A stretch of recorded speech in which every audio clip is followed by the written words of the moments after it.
በስመ አብ ወወልድ ወመንፈስ ቅዱስ አሃዱ አምላክ አሜን። የዕለቱ ስንክሳር ሐምሌ 24 አንድ አምላክ በሆነ በአብ በወልድ በመንፈስ ቅዱስ ስም ሐምሌ 24 በዚህች ቀን ከደቡባዊ ግብፅ ከታችኛው ምድር አውራጃ ከንሂሳ ከተማ ቅዱስ አባ ኖብ ሰማዕት ሆኖ ሞተ። የዚህም ቅዱስ ወላጆቹ ቅዱሳን ንጹሐንና የሚራሩ ነበሩ። ይህንንም ቅዱስ ኖብን በወለዱት ጊዜ 12 ዓመት እስኪሆነው ፈሪሃ እግዚአብሔርን እያስተማሩ አሳደጉት። ቤተ ክርስቲያንን የመጻሕፍትን ቃል መስማትንና መማርን የሚወድ ሆነ። ክብር ይግባውና በጌታችን በኢየሱስ ክርስቶስ ስም የክርስቲያን ወገኖችን ዲዮቅልጥያኖስ በአሰቃያቸው ጊዜ ይህ ቅዱስ ደሙን ስለ ጌታችን ሊያፈስ አሰበ። ያን ጊዜም ወደ ቤተ ክርስቲያን ገባ። ቄሱንም ምዕመናንን እንዲህ እያለ ሲያስተምራቸውና ሲያበረታቸው ጣዖታትን ከምታመልኩ ክብር ይግባውና ስለ መድኃኒታችን ስለ ክርስቶስ ነፍሳችሁን ለሞት አሳልፋችሁ ብትሰጡ ለእናንተ መልካም ነው ሲላቸው ሰማው። ይህም ቅዱስ እያዘነና እየተከዘ ወደ ቤቱ ተመለሰ። አባቱም የተወለትን ወርቁንና ብሩን ልብሶቹን ሁሉ ተመልክቶ እንዲህ አለ፣ ሁሉ ነገር የዚህ ዓለም ፍላጎቱም ሁሉ እንደሚያልፍ እነሆ ተጽፏል። ከዚህም በኋላ ገንዘቡን ሁሉ ወስዶ ለድሆችና ለችግረኞች ሰጠ። ከዚህም በኋላ ወደ ሀገረ ገምኑዲ ሄደ። በእግሩም ሲጓዝ በባሕሩ ዳርቻ ሉስዮስ የሚባለውን መኮንን አገኘው። በፊቱም ቆሞ ክብር ይግባውና በጌታችን ኢየሱስ ክርስቶስ ስም ታመነ። መኮንኑም ታላቅ ሥቃይን አሰቃየው። ከዚህም በኋላ የእግዚአብሔር መልአክ ተገለጠለት። በእርሱ ላይም የሚደርሰውን ሁሉ ነግሮት አጽናናው። ከዚህም በኋላ መኮንኑ ወደ ሰሜን አገር ሲጓዝ የከበረ ኖብን ከእርሱ ጋር በመርከብ ወሰደው። በመርከቡም ምሰሶ ላይ ዘቅዝቆ ሰቀለው። መኮንኑም ሊበላና ሊጠጣ ተቀመጠ። በመኮንኑም እጅ የነበረው ጽዋ ወዲያውኑ እንደ ድንጋይ ሆነ። የወታደሮቹም ዓይኖቻቸው ታወሩ። የእግዚአብሔር መልአክም ከሰማይ ወርዶ አባ ኖብን ፈቶ ከተሰቀለበት አወረደው። በአፍንጫውና በአፉ የወረደውንም ደሙን አሻሸለት። ከዚህም በኋላ መልካም ነፋስ ነፍሶ መርከቢቱ ተጓዘች። ወደ አትሪብ ከተማም ደረሱ። ወታደሮችም ይህን ድንቅ ተአምር አይተው ትጥቃቸውን ፈተው በመኮንኑ ፊት ጣሉ። ክብር ይግባውና በጌታችን ኢየሱስ ክርስቶስ ስም ታመኑ። ሰማዕታትም ሆነው ራሳቸውን ቆረጧቸው። የሰማዕትነት አክሊልንም ተቀበሉ። መኮንኑም በአትሪብ ከተማ ቅዱስ አባ ኖብን ታላቅ ሥቃይን አሰቃየው። በብረት አልጋ ላይም አስተኝተው ከበታቹ እሳትን አነደዱ። በጸለየ ጊዜም እግዚአብሔር ከእሳት አዳነው። ከዚህም በኋላ በመጋዝ መገዙት፣ ሕዋሳቱንም ቆራረጡ። የእግዚአብሔር መልአክ ወርዶ አዳነው፣ ያለ ጉዳትም በጤና አስነሳው። ከዚህም በኋላ ወደ እስክንድርያ ከተማ ወሰዱት። በዚያም ብዙ አሰቃዩት። በላዩም እባቦችን ሰደዱ፣ ግን አልቀረቡትም። ከእባቦችም አንዱ ሄዶ በመኮንኑ አንገት ተጠመጠመ። ያስጥሉትም ዘንድ ሟርተኞቹን አዘዛቸው፣ ግን አልተቻላቸውም። ከዚህም በኋላ ያድነው ዘንድ ቅዱስ አባ ኖብን ለመነው። ቅዱሱም ከይሲውን ትቶት ከአንገቱ እንዲወርድ አዘዘው። መኮንኑም ሁለተኛ በእሳት እንዲያቃጥሉት ሟርተኞችንና ስራየኞችን አዘዛቸው። እሳቱም ምንም አልለካውም። አቅፋሃስ ከሚባል አገርም ዮልዮስ መጣ። ከእርሱም እንደ ተረዳ ገድሉን ጻፈ። መኮንኑም ማሰቃየቱን በሰለቸ ጊዜ አንገቱን በሰይፍ ይቆርጡ ዘንድ አዘዘ። ክብር ይግባውና ጌታችን ኢየሱስ ክርስቶስም ተገልጾለት አጽናናው። እንዲህ ብሎም ቃል ኪዳን ሰጠው። ሥጋህ በሚኖርበት ቦታ ከእርሱ ታላቅ ፈውስ ይሆናል። እንዲሁም በመከራው ጊዜ ስምህን በመጥራት ከእግዚአብሔር እርዳታ ለሚሻ ሁሉ ድህነት ይደረግለታል። መታሰቢያህንም ለሚያደርግ ሁሉ የተራበ ለሚያጠግብ፣ የተጠማም ለሚያጠጣ፣ ለቤተ ክርስቲያንህም በስምህ መባ ለሚሰጠው፣ የገድልህንም መጽሐፍ ለሚጽፍ ኀጢአቱን ይቅር እለዋለሁ፣ መንግሥተ ሰማያትንም አወርሰዋለሁ። ከዚህም በኋላ ራሱን በሰይፍ ቈረጡ። ተጋድሎውንም ፈጸመ። ሥጋውንም ቅዱስ ዮልዮስ አንስቶ ከሁለት አገልጋዮቹ ጋር ንሂሳ ወደሚባል አገሩ ላከው። የመከራውም ወራት በተፈጸመ ጊዜ አብያተ ክርስቲያናትን ሰሩለት። በውስጣቸውም ብዙዎች ድንቆችና ተአምራቶች ተገለጡ። ለእግዚአብሔር ምስጋና ይሁን። እኛንም በዚህ ጻድቅ ጸሎት ይማረን፣ በረከቱም ከእኛ ጋር ትኑር ለዘላለሙ አሜን። ዳግመኛም በዚህች ቀን የደብረ ሊባኖሱ አባ ተክለ አዶናይና የተወልደ መድኅን የሌሎችም ማኅበሮቻቸው መታሰቢያቸው ነው። በረከታቸውም ከእኛ ጋር ትኑር ለዘላለሙ አሜን። በዚህችም ቀን 190,084 የአባ ኖብ ማኅበር ሰማዕታት መታሰቢያቸው ነው። በረከታቸውም ከእኛ ጋር ትኑር ለዘላለሙ አሜን። በዚህችም ቀን ለአባቶች ሊቃነ ጳጳሳት 42ኛ የሆነ የእስክንድርያ ሊቀ ጳጳሳት ቅዱስ አባ ስምዖን አረፈ። ይህም ቅዱስ ከምሥራቅ አገር ሰዎች ወገን ነው። ወላጆቹም ከእስክንድርያ በስተ ምዕራብ ወዳለች በውስጧም የቅዱስ ሳዊሮስ ሥጋ ወደ አለባት ገዳም አመጡትና በዚያ መንኩሶ ጽሕፈትን ተማረ። የቤተ ክርስቲያንንም መጻሕፍት ሁሉ አጠና። ቅስናም ተሾመ። ከዚህም በኋላ ሊቀ ጳጳሳት ይሆን ዘንድ እግዚአብሔር መረጠው። በተሾመ ጊዜም መንፈሳዊ መምህሩ የሊቀ ጵጵስናውን ሥራ አስተማረው። በጾምና በጸሎት እየተጋደለ ኖረ። እንጀራና ጨውም አይበላም ነበር። ነገር ግን በእሳት ያላበሰሉትን ጎመን ከተልባ ጋር ይበላ ነበር።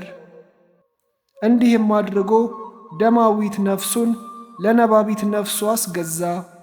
እግዚአብሔርም ታላላቅ የሆኑ ብዙዎች ድንቆችንና ተአምራትን በእጁ ላይ አደረገ። ከእነዚህም ከእስክንድርያ ካህናት ክፉዎች ሰዎች ቀኑበት። ወደ መተተኞችም ሄደው ብዙ ገንዘብ ሰጧቸው። የሚገድል መርዝንም አዘጋጁለት። እሊህ ክፉዎችም ያን መርዝ ወስደው ከሚጠጣው መጠጥ ጋር በብርሌው ውስጥ ደባለቁት። ጠጥቶም ይባርካቸው ዘንድ እንዲጠጣ እየለመኑት ለሊቀ ጳጳሳቱ ሰጡት። እርሱም ቅዱስ ቁርባንን ከተቀበለ በኋላ ያንን መርዝ ጠጣው። ከክፉም ነገር ምን አልደረሰበትም። ሁለተኛም ሦስተኛም ሰጥተውት ምን አልጎዳውም።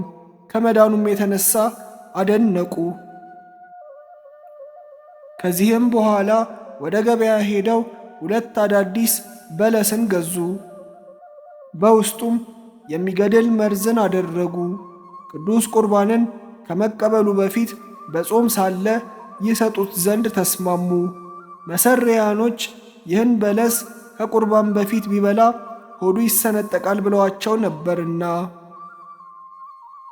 ያን ጊዜም ወደ እርሱ በተንኮል ሄደው ከዚያ በለስ ይበላ ዘንድ ሊቀ ጳጳሳቱን ለመኑት፣ አብዝተውም አስገደዱት። ከቅዱስ ቁርባን በፊት ሳይፈቅድ በእጁ ውስጥ አደረጉለትና በላ። ነገር ግን መሰሪያኖች እንዳሏቸው አልሆነም፣ ሆዱም አልተሰነጠቀም። ነገር ግን 40 ቀን ታመመ። ከዚህም በኋላ የእግዚአብሔር መልአክ ተገለጸለትና የደዌውን ምክንያት አስረዳው። ያንን መርዝ ያደረገበትንም ስማቸውን ገለጠለት። በዚያ ወራትም የግብፅ ንጉሥ አብዶ አልአዚዝ ወደ እስክንድሪያ ከተማ መጣ። ይህ አባት ሊቀ ጳጳሳት ስምዖንም ሊቀበለው ወጣ። ንጉሡም በሊቀ ጳጳሳቱ ፊት ላይ የደዌ ምልክት አይቶ መሳፍንቶቹን መልኩ እንዲህ እስኪለወጥ ድረስ ሊቀ ጳጳሳቱ ምን ደረሰበት ብሎ ጠየቃቸው። እነርሱም ክፉዎች ካህናት በእርሱ ላይ እንዳደረጉበት መርዝንም እንዳበሉት ነገሩት። ንጉሡም ተቆጣ። ካህናቱንና መሰሪያኑንም በእሳት እንዲያቃጥሏቸው አዘዘ። ያን ጊዜም ይህ አባት ከንጉሡ እግር በታች ወድቆ ይምራቸው ዘንድ እያለቀሰ ለመነው። ንጉሡም አይደለም እንደሚገባቸው ያቃጥሏቸው እንጂ አለው። ይህም አባት ስለ እኔ አንተ ካቃጠልካቸው ለእኔ ክህነትና ሊቀ ጵጵስና አይገባኝም አለው። ንጉሡም ሰምቶ ከየዋህነቱና ከርኅራኄው የተነሣ አደነቀ። እነዚያን ካህናትና መስርዮች ከእስክንድርያ እንዲያሳድዷቸው አዘዘ። ንጉሡም ይህን አባት እጅግ ወደደው፣ አከበረውም። እንደወደደውም አብያተ ክርስቲያናትን፣ ገዳማትን ይሠራ ዘንድ ፈቀደለት። እርሱም በምስር ሰሜን አልዋህ በሚባል አገር አብያተ ክርስቲያናትን ሠራ። በሹመቱም ዘመን ሌሎች ብዙዎችን ሠራ። ካደረጋቸው ተአምራቶቹ ሌላው ይህ ነው። ሚናስ የሚባል አንድ ቄስ ነበረ። ሙቶ ከተገነዘ በኋላ በዚህ አባት ጸሎት ተነሳ። የመነሳቱ ምክንያትም እንዲህ ነበር። ይህ አባት ስምዖን በመላው አብያተ ክርስቲያናት ንብረት፣ ነዋየ ቅድሳትና አልባሳት ላይ መጋቢ አድርጎ ይጠብቅ ዘንድ ቄሱን ሾመው። ሁልጊዜም የቤተ ክርስቲያንን ገንዘብ በቤትህ ውስጥ አታኑር እያለ ያዘው ነበር። ከዚህም በኋላ ድንገተኛ ደዌ ያገኘውና አንደበቱና ጉሮሮው ተጣጋ። ሊቀ ጳጳሳቱም ሰምቶ እጅግ አዘነ። ስለ አብያተ ክርስቲያናትም ንብረት ያንን ቄስ ከሞት ያድነው ዘንድ በዚያች ሌሊት እግዚአብሔርን እየለመነ መላዋን ሌሊት ለጸሎት ተጋ። መንፈቀ ሌሊትም በሆነ ጊዜ ያ ቄስ ለመሞት እንደተቃረበ ይህ አባት ስምዖን ሰማ። ስለ አብያተ ክርስቲያናት ንብረት ይጠይቃት ዘንድ አዞ ወደ ቄሱ ሚስት ረዳቱን ላከ። ወደ ቄሱ ቤትም በቀረበ ጊዜ ሰዎች እያለቀሱለት ጩኸታቸውን ሰማ። በገባ ጊዜም ሞቶ ልብሰ ተክህኖ መጎናጸፊያ ሲያለብሱት በአልጋ ላይም ሲያስተኙት ብዙዎችን በዙሪያው ሲያለቅሱ አገኘው። ያም ረዳቱ የቄሱን በድን ሊሳለም ዘንበል አለ። ያን ጊዜም ያ የሞተው ቄስ ተነስቶ አቀፈውና የክቡር አባ ስምዖን ፈጣሪ እግዚአብሔር ሕያው ነው አለው። ረዳቱም በርታ አትፍራ አለው። ቄሱም በጌታው በአባ ስምዖን ጸሎት አዎ በእውነት ጸናው፣ እግዚአብሔር ሕይወትን ሰጥቶ ከሞት አስነስቶኛልና አለ። ያን ጊዜም ያ ረዳት ስለ መሞቱ ደንግጠው የነበሩትን ካህናት እነሆ ቄሱ ከሞት ተነስቷል ብሎ ጠራቸው። ካህናቱና ሕዝቡም ወደ እርሱ በቀረቡ ጊዜ ቄሱ እንዲህ አላቸው፣ እኔ ሞቼ እንደነበረ ወቁ። ክብር ይግባውና በክርስቶስ ዙፋን ፊት አቆሙኝ። ከአባት ሐዋርያ ማርቆስ እስከ አባ ይስሐቅ ያሉትን ሁሉንም የጳጳሳት አለቆች ክብር ይግባውና በክርስቶስ ዙፋን ፊት ቆመው አየኋቸው። እኔንም ከወንድማችን ከሊቀ ጳጳሳት ስምዖን የአብያተ ክርስቲያናትን ንብረት ለምን ሸሸግህ ብለው ገሰጹኝ። ያን ጊዜም ጌታ ክርስቶስ ይቺን ነፍስ በውጭ ወዳለ ጨለማ ውሰዷት ብሎ አዘዘ። ሊወስዱኝም በጎተቱኝ ጊዜ ክብር ይግባውና በጌታችን ኢየሱስ ዙፋን ፊት የጳጳሳት አለቆች ሰገዱ፣ እንዲህ እያሉም ማለዱ። ይህን ሰው አንድ ጊዜ ማረው፣ ንብረታቸውን ስለሚጠብቅላቸው አብያተ ክርስቲያናት ብሎ ወንድማችን ስምዖን ስለ እርሱ እነሆ ቆሞ ይጸልያልና። ጌታችንም ልመናቸውን ተቀብሎ ነፍሴን ወደ ሥጋዬ መለሰ። እንዲህም አለኝ፣ እነሆ ስለ ምርጦቼና ስለ ወንድማቸው ስለ ሊቀ ጳጳሳት ስምዖን ማርኩ። አንተም የአብያተ ክርስቲያናትንም ንብረት ግለጥለት፣ አለዚያ ግን ወደዚህ እመልስሃለሁ። የእነዚህንም ልመናቸውን ስለ አንተ ሁለተኛ አልቀበልም። በዚያ የነበሩም ሰዎች ይህን በሰሙ ጊዜ እጅግ አደነቁ፣ ምስጉን እግዚአብሔርንም አመሰገኑት። ሐዘናቸውም ወደ ደስታ ተለወጠ። ይህም ቄስ ይህን ተአምር ለሁሉ እየተናገረ ብዙ ዘመናት ኖረ። ይህም አባት ስምዖን በበዓቱ ውስጥ በገድል የተጸመደ ሆኖ ኖረ። መንጋዎቹንም ያስተምራቸው ይገሥጻቸውና በቀናች ሃይማኖትም ያጸናቸው ነበር። ከዚህም በኋላ በሰላም አረፈ። ለእግዚአብሔር ምስጋና ይሁን። እኛንም በዚህ አባት ስምዖን ጸሎት በሁሉም ሊቃነ ጳጳሳት ጸሎት ይማረን፣ በረከታቸውም ትድረሰን ለዘለዓለሙ አሜን።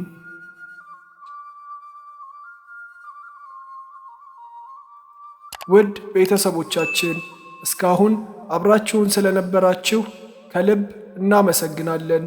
ቤተሰብ ያልሆናችሁ ቻናሉን ሰብስክራይብ በማድረግ ቤተሰብ እንድትሆኑ ስንል በእግዚአብሔር ስም እንጠይቃለን። ቪዲዮውን ላይክ በማድረግ አሜን ብላችሁ ኮሜንት በማድረግና ሼር በማድረግ ድጋፋችሁን አሳዩን። በቪዲዮው ላይ ያለ ሐሳብ አስተያየታችሁን በኮሜንት ላይ አሳውቁን። ወስብሐት ለእግዚአብሔር ወለወላዲቱ ድንግል ወለመስቀሉ ክቡር። ይቆየን።